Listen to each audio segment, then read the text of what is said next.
Hello. This year I will be celebrating a very special anniversary. In fact, 20 years ago, on the 7th of October 1992 to be precise, I finally managed to stop smoking. Now I say finally because I had tried several times previously to quit smoking, but I was always unable to do so. I had started smoking cigarettes as a young boy, thinking I was very cool. I was just a young teenager at the time. And very quickly, I became addicted to the habit.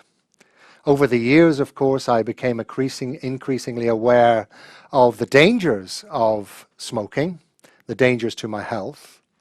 But as I say, I found it very hard to give up the habit, basically because tobacco and all the products that it contains is extremely addictive.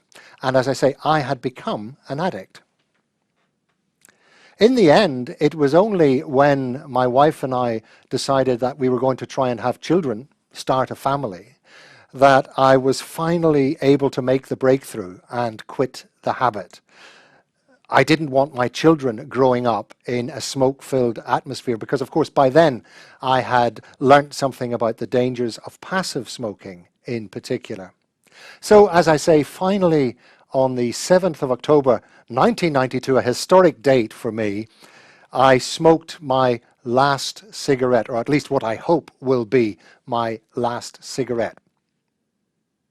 Now, because I know how addictive smoking is and how difficult it is to stop smoking once you've started, I was particularly, how can I put it, let's say disturbed recently by an article that I read in the newspaper, which basically described what the big tobacco companies are up to. What they're up to in order to get young people in particular hooked on cigarettes.